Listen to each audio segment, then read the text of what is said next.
Welcome everyone to our marketing success event. My name is Jasmine Cardona. I am the Executive Director of Economic Development and Community Partnerships at the College of Staten Island.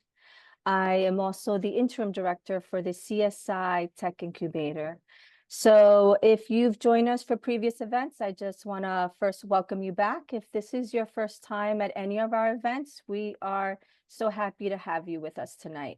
Before we get started, I just want to share a little bit about us. At the incubator, we are deeply committed to empowering innovation by supporting entrepreneurs to grow and scale their ventures. But our commitment and our mission extends beyond that. We're also dedicated to creating meaningful educational and career pathways for individuals.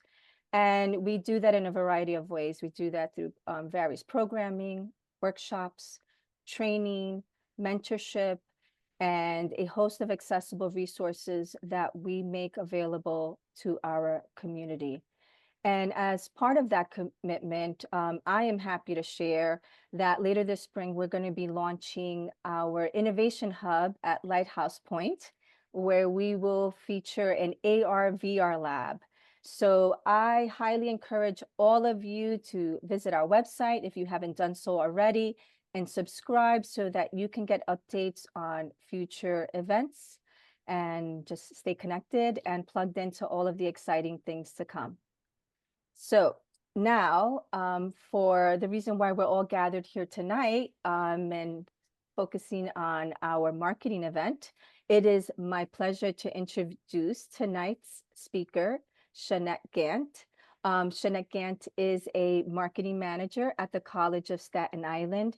She is a seasoned marketing professional with over a decade of expertise in driving strategic campaigns and branding and visibility. So please join me for welcoming tonight's speaker, Shanette Gant. Welcome, Shanette.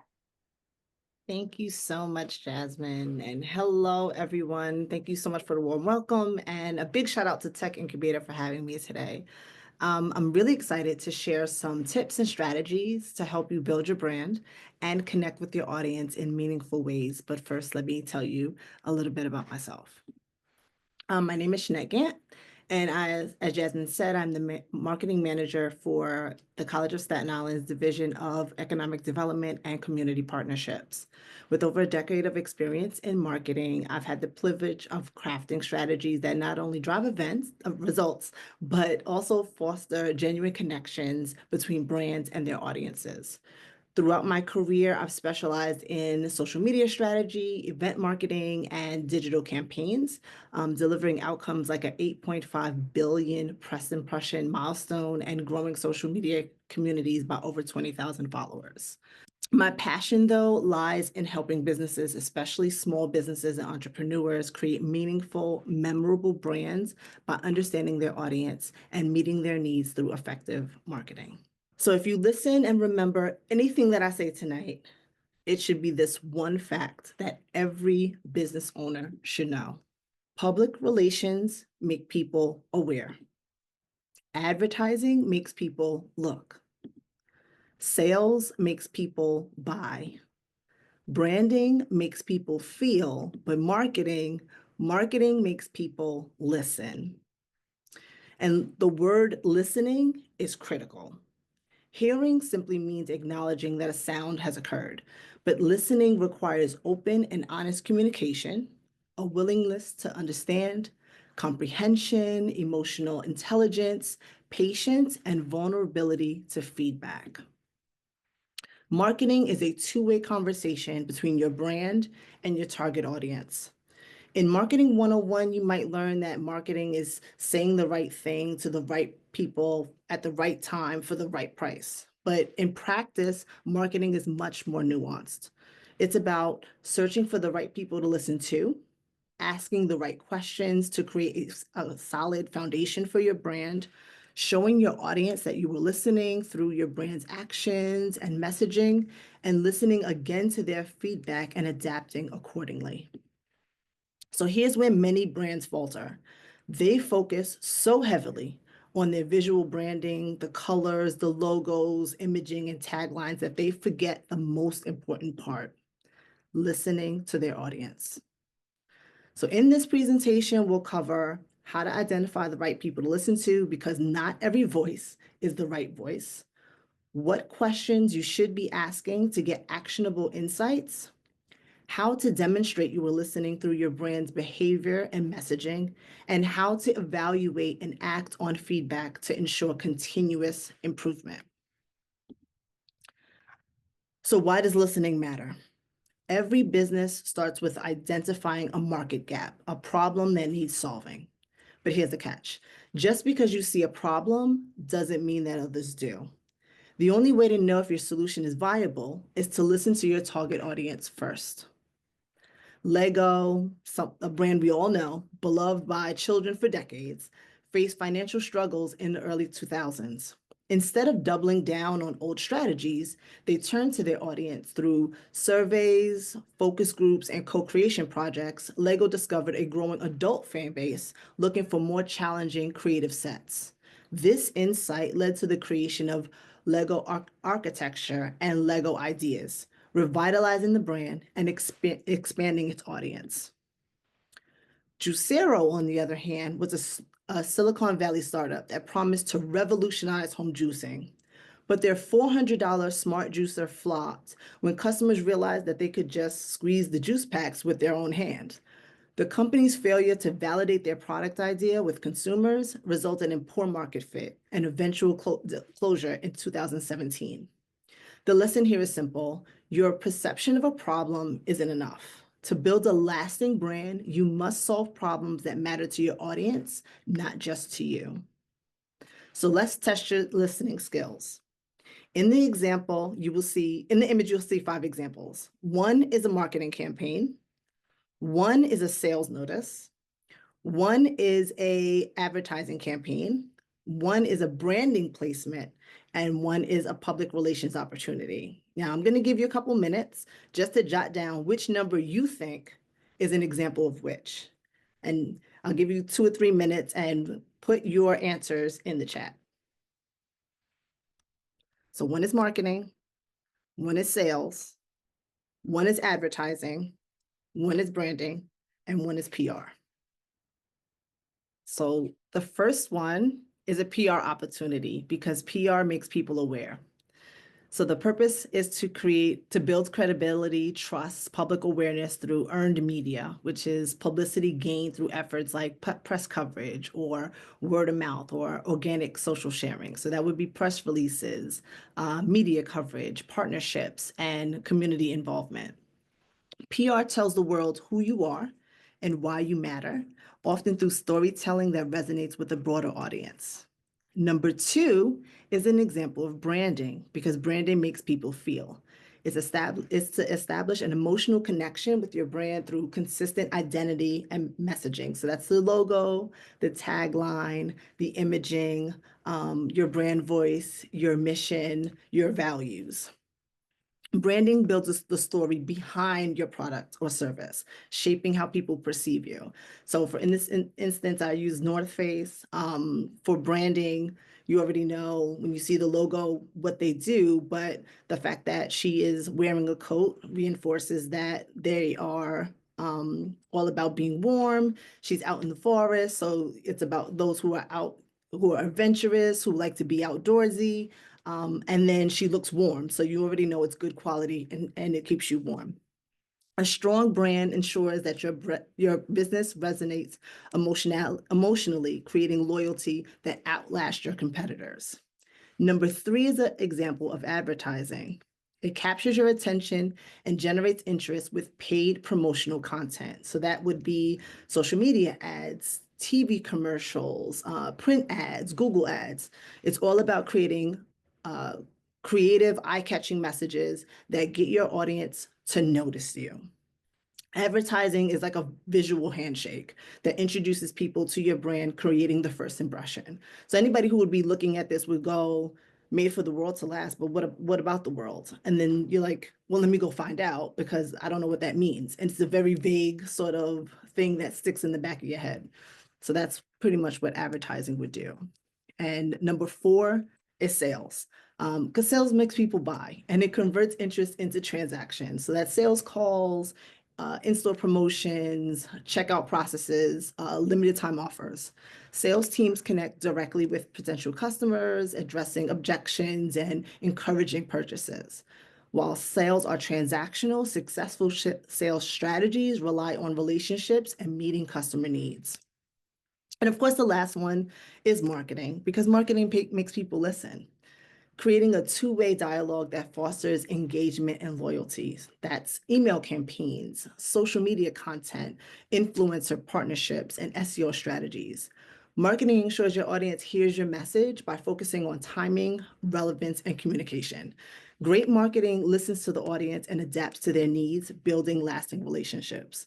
So, for instance, I created like this fake North Face culmination of what would happen if there was a product launch and all the different departments that would work together to make this happen. And marketing is making sure that there's something people facing, introducing the product to you.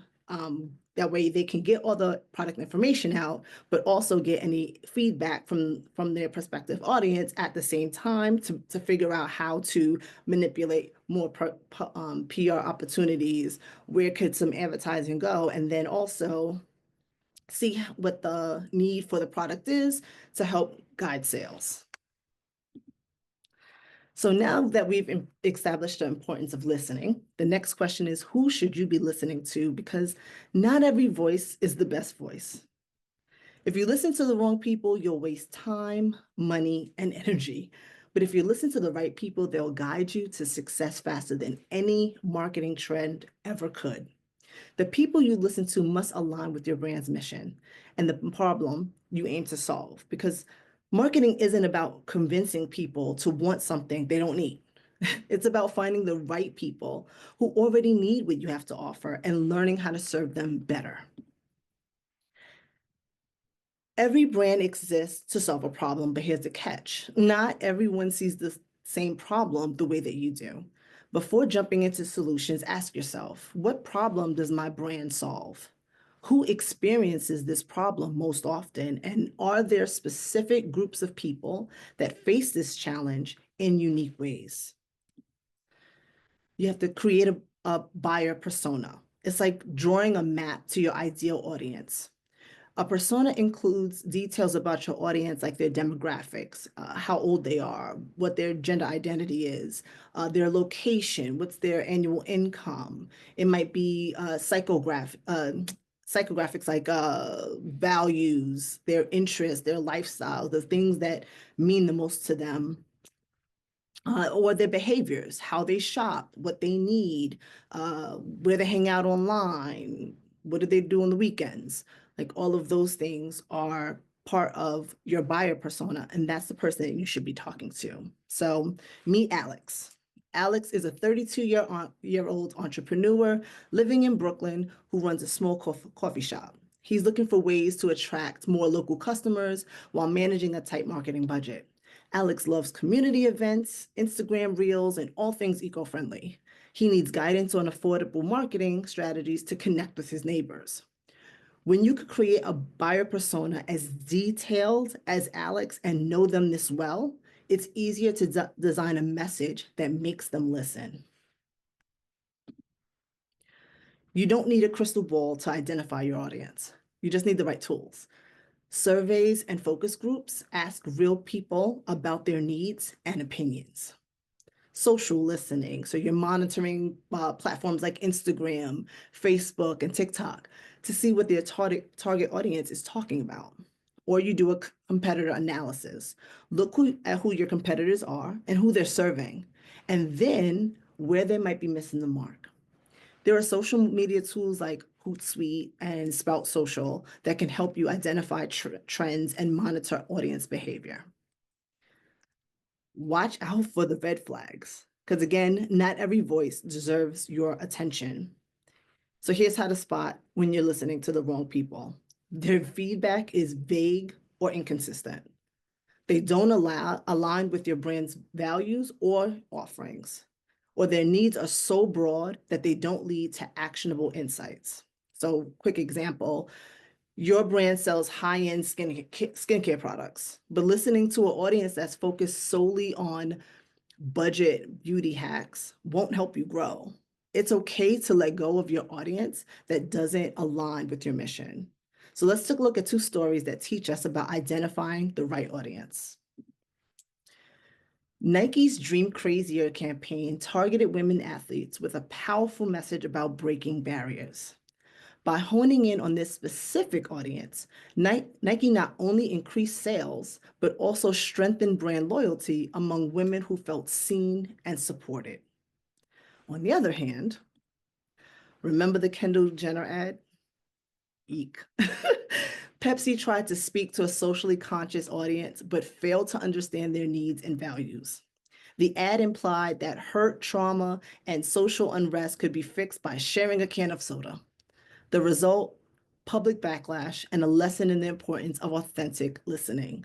Don't assume what people want to hear, even if it comes wrapped in a feel-good moment. So here's a quick exercise. Write down the problem your brand solves. Ask yourself, who experiences the problem the most? Create a basic buyer persona of that person, much like the one I did with Alex. And then think of a way that you can start listening to this audience today, whether it be through surveys, online forums, or social media.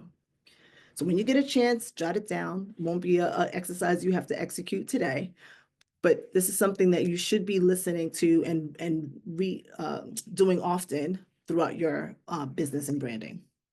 Remember that success doesn't come from shouting into a void. It comes from listening to the right people and responding with purpose. So you've identified the right people to listen to, great. Now comes the next question. The next step, asking the right questions. The quality of your questions determines the quality of your insights. If your questions are vague, you'll get vague answers. If your questions are intentional, you'll uncover the insights needed to move forward.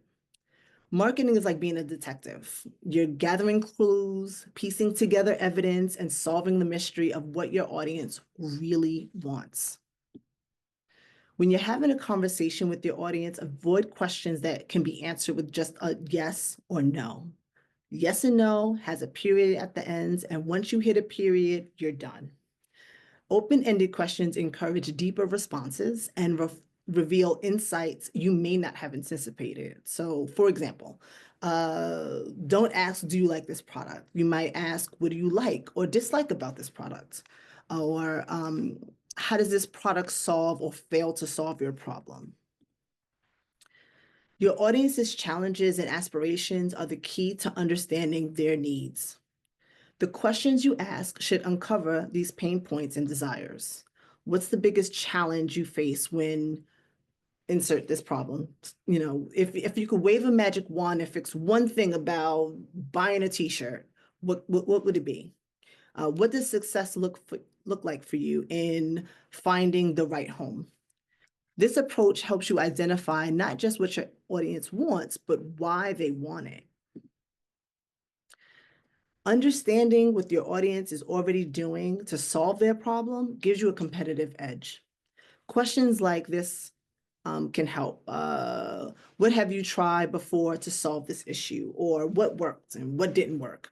Or what do you wish was different about the solutions you've tried?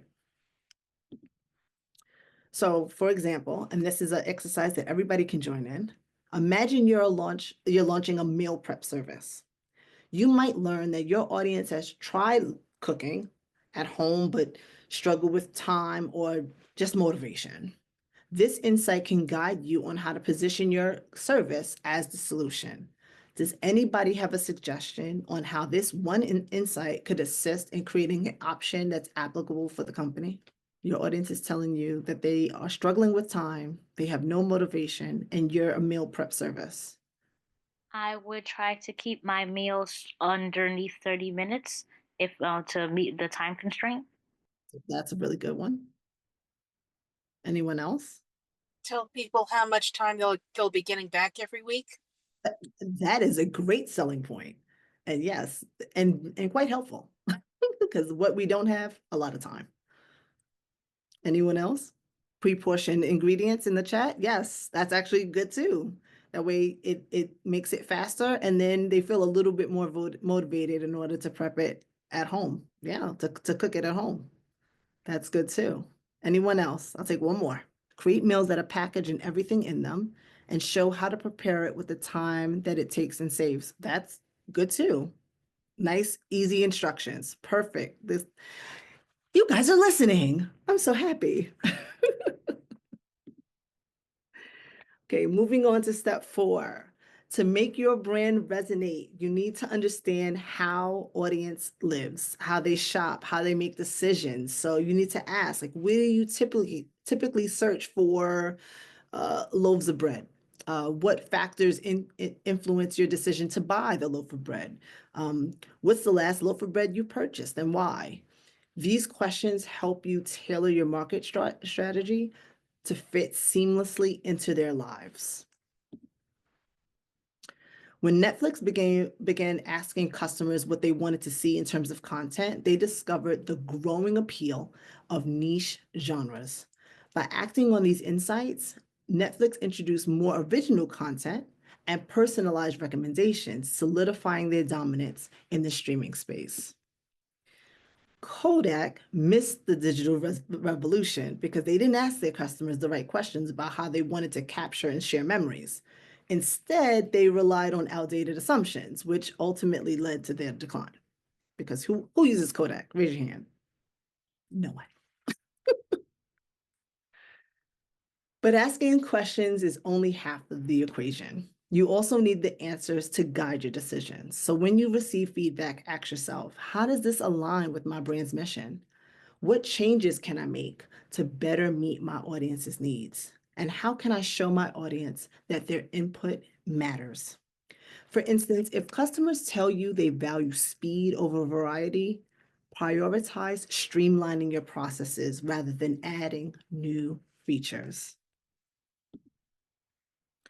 Write down 3 questions that you could ask your audience today to better understand their needs. Remember, asking the right questions isn't about gathering data. It's about building trust, showing empathy, and ensuring your brand is truly in tune with the people that it serves. So now we have listened to our audience, we have asked the right questions, and we have gathered valuable insights. But here's the thing, listening means nothing if your audience doesn't feel heard. Marketing is about action, not just intention. The way your brand behaves and communicates should reflect what your audience has told you. The easiest way to lose your audience trust is to say that you're listening, but fail to follow through. Actions speak louder than words, and in marketing, your actions, your messaging, your products, and your customer service are key. For example, if your customers say they want simplicity, don't just say that your product is simple. Make it simple. Streamline your packaging, streamline your instructions, streamline your website navigation. If your audience is asking for more transparency, publish clear policies. You can share behind the scenes content or be open with your business practices. People feel valued when they hear their own concerns, language, and emotions echoed in your messaging. Use their feedback to craft content that resonates.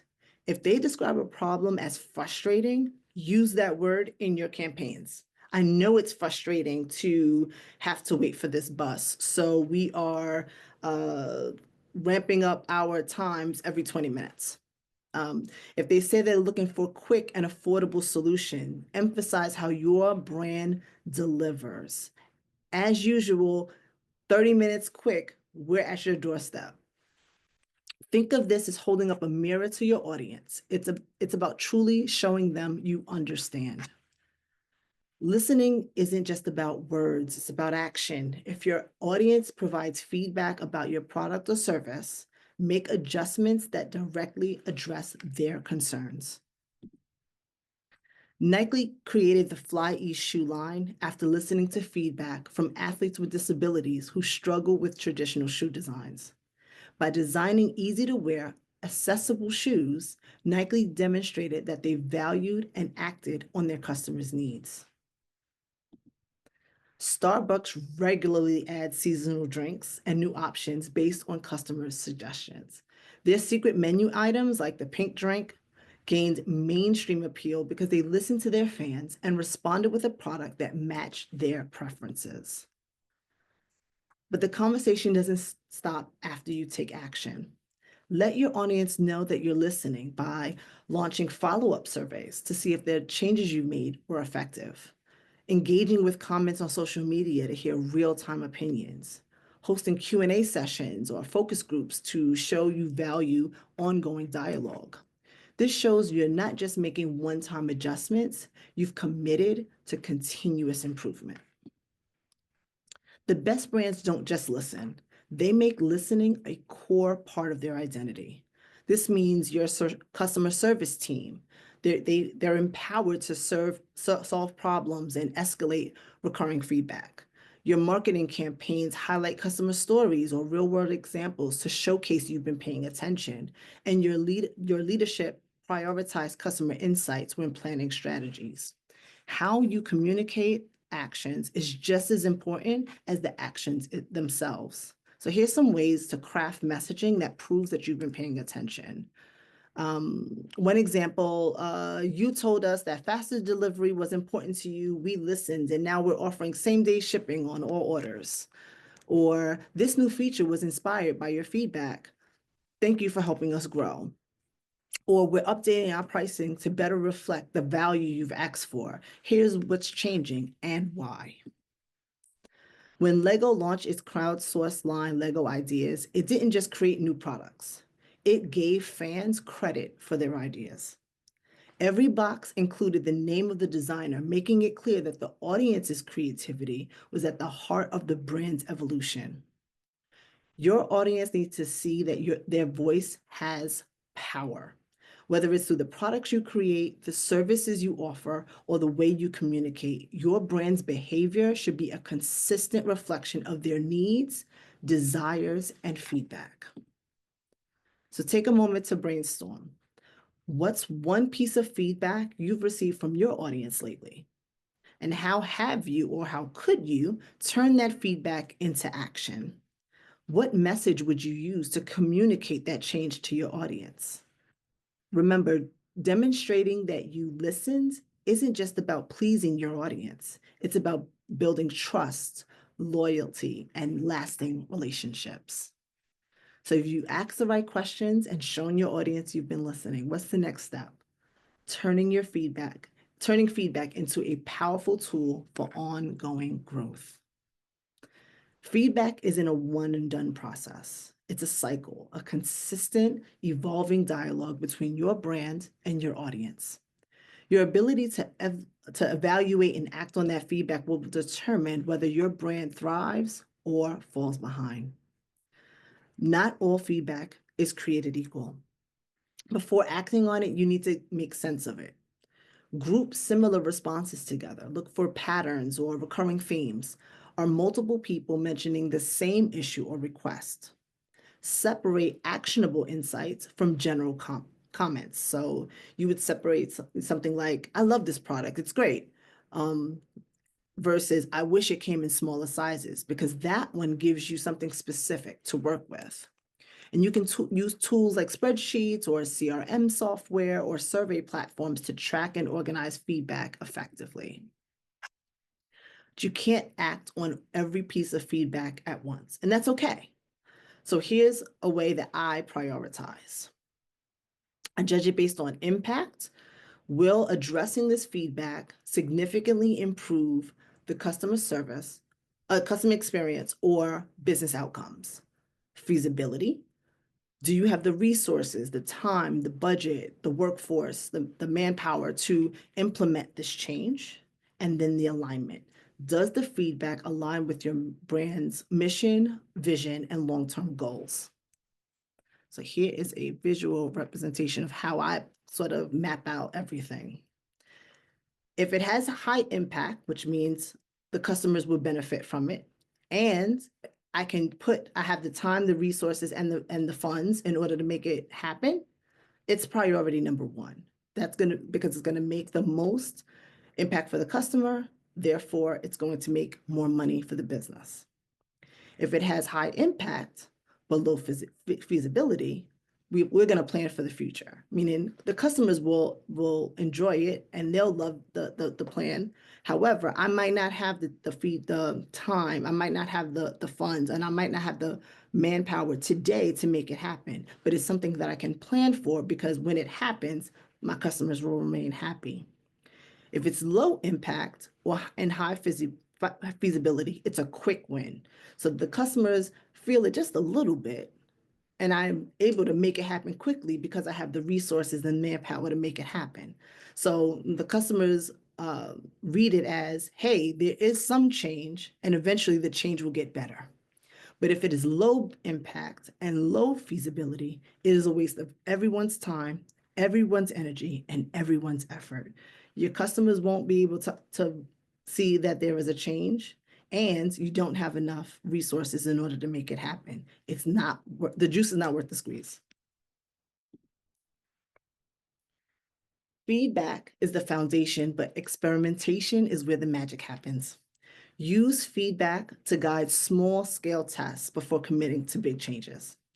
Launch a pilot program or a beta version of a new feature, or you could roll out a limited time offer to gauge interest, or use A and B testing in your marketing campaigns to see which message resonates most. Netflix, again, constantly uses viewer feedback and behavior data to tweak its interface. When users say they wanted better recommendations, Netflix experimented with new algorithms and designs, leading to the "because you watch" section we all know today, which is very beneficial because sometimes I don't want to see another horror movie. I want to watch something different. So it lets you feel as if Netflix always has what you want to watch because you've told it what you want to watch. So once you've acted on feedback, close the loop. Let your audience know what you've done and why. Be transparent about the changes you're making. Share the timeline for updates or improvements, and thank your audience for their input. It reinforces that their voice matters. So for example, you say, you spoke and we listened. Starting next month, we're launching a new subscription plan that offers more flexibility, just like you asked for. Or we heard your concerns about longer wait time, and we've added more team members to ensure faster service.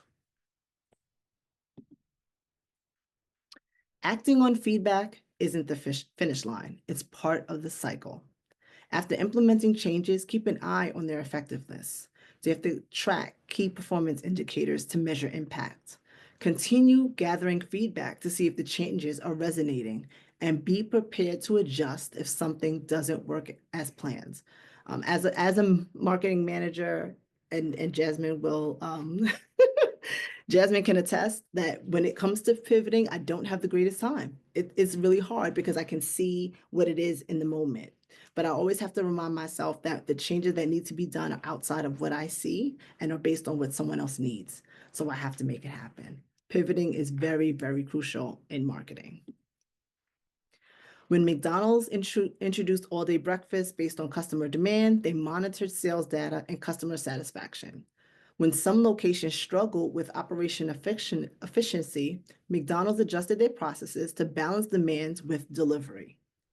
As they continued the all-day breakfast program, they realized that it was a good idea at first, but not all customers wanted breakfast all day long. And as you can see now, they don't offer it anymore. And it wasn't a big to-do about it. They just quietly let it go. The most successful brands don't wait for feedback to come to them. They actively seek it. Make feedback a core part of your business strategy by regularly checking in with your audience through surveys, polls, and social media. Encouraging your team to share frontline insights for customer interactions, and stay open to new ideas, even if they challenge your assumptions.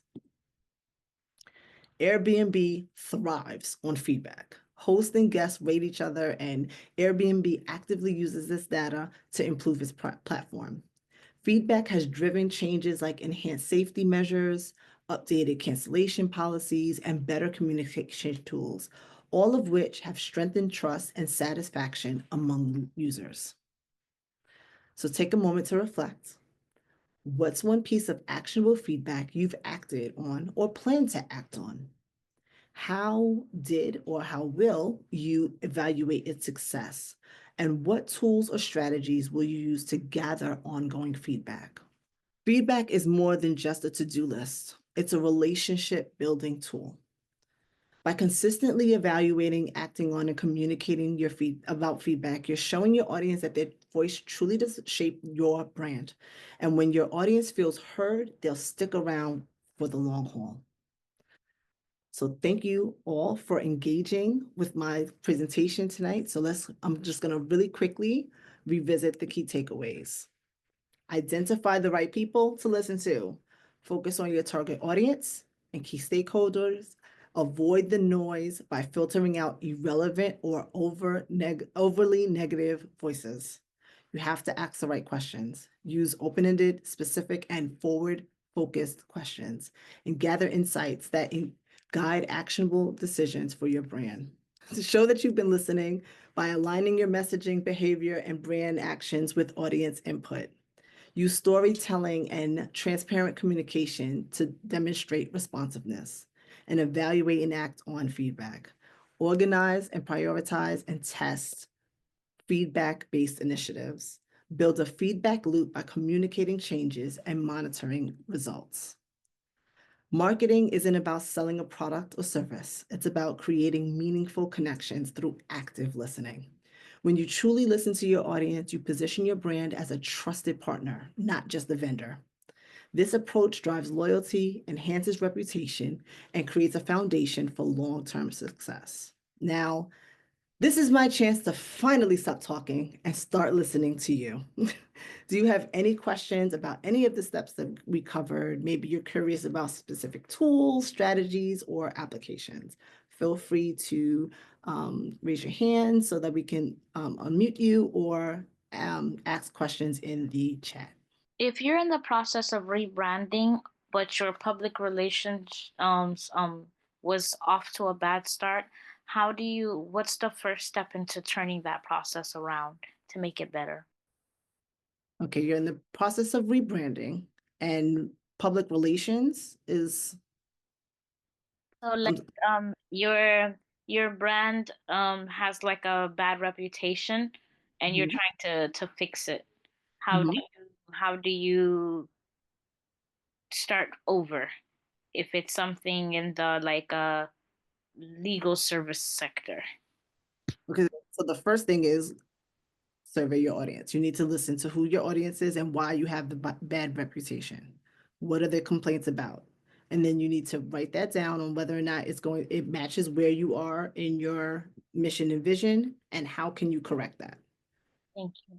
And then that's the part that you need to now communicate and work out.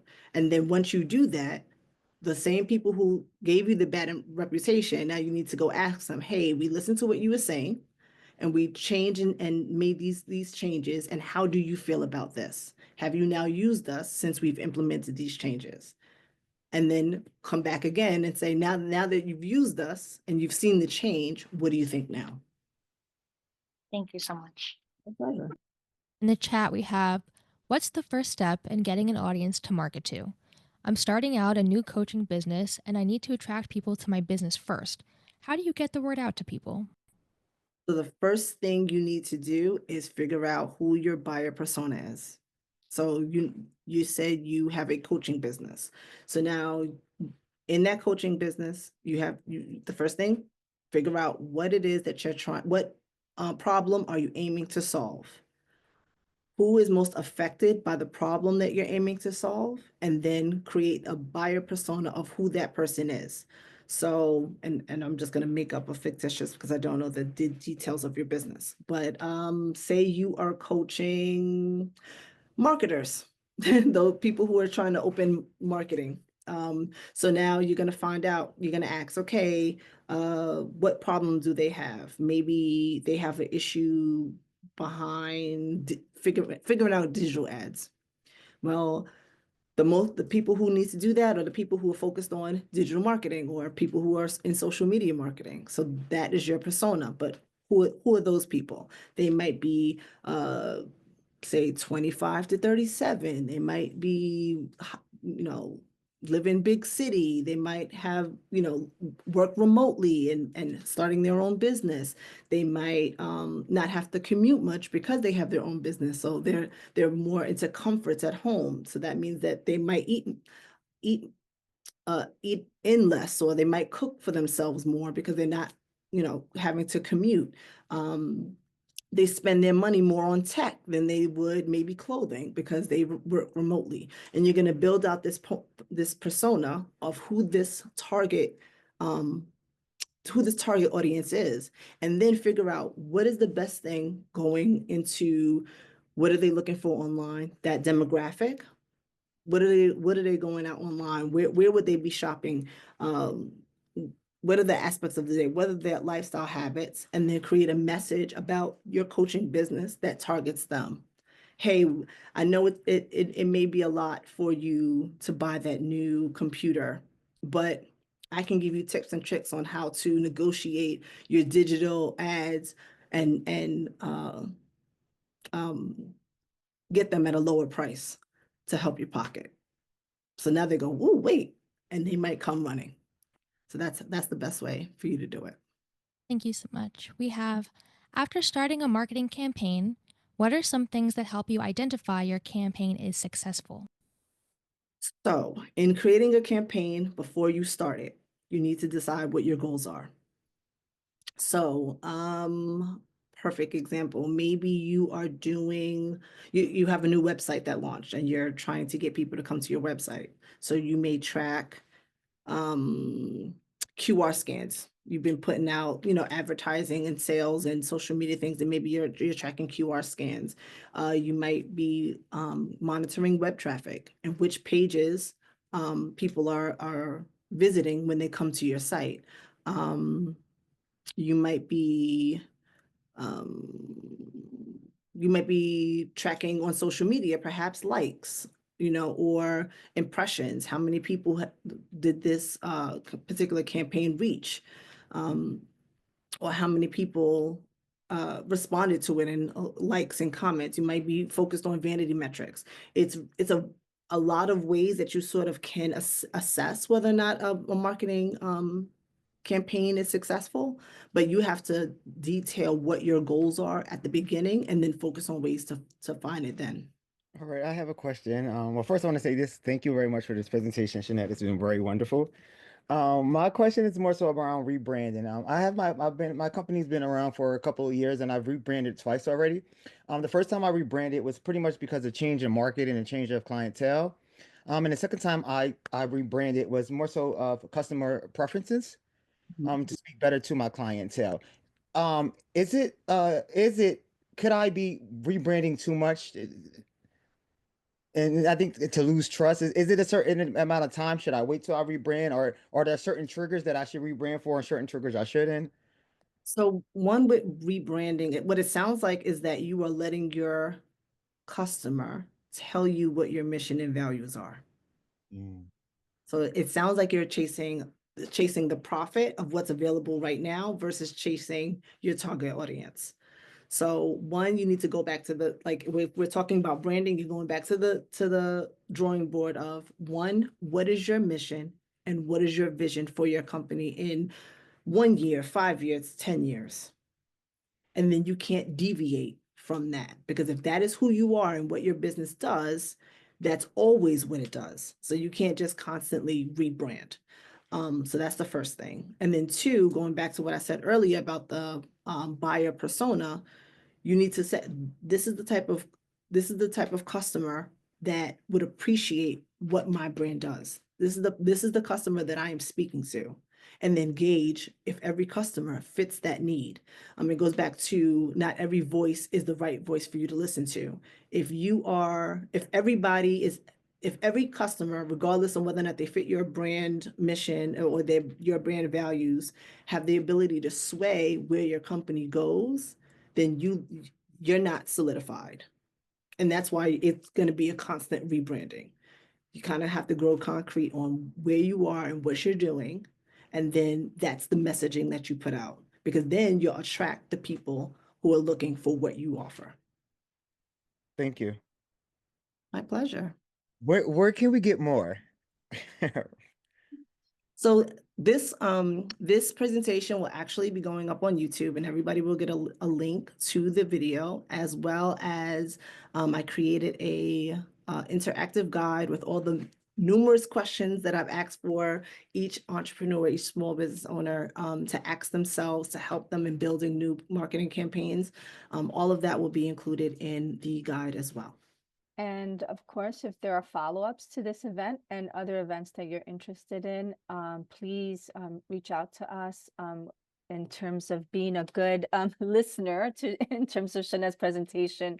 We want your feedback. We want to know what your needs are and how we can help you to expand your learning and your growth, whether it's marketing or whether it's other topic areas. Please, we always want to hear from the community that we're serving to see how we can continue to do that and expand upon what we're already doing. So please, I just want to take a moment to thank Shanette for doing such an incredible presentation. Special thanks to also to Camila and Brittany, who are behind the scenes making all the magic happen, as they always do. I just have to like show up. They do all the all the hard work behind the scenes. So thank you to you guys for making the event happen, and thank you to all of us, to all of you, to joining us this evening. Please, again, stay connected, visit our website, subscribe. We have a lot of upcoming events that we'll be sharing shortly, as well as the launch of our Innovation Hub and more exciting things to come. So please definitely stay connected. Thank you all. Have a wonderful night. Thank you.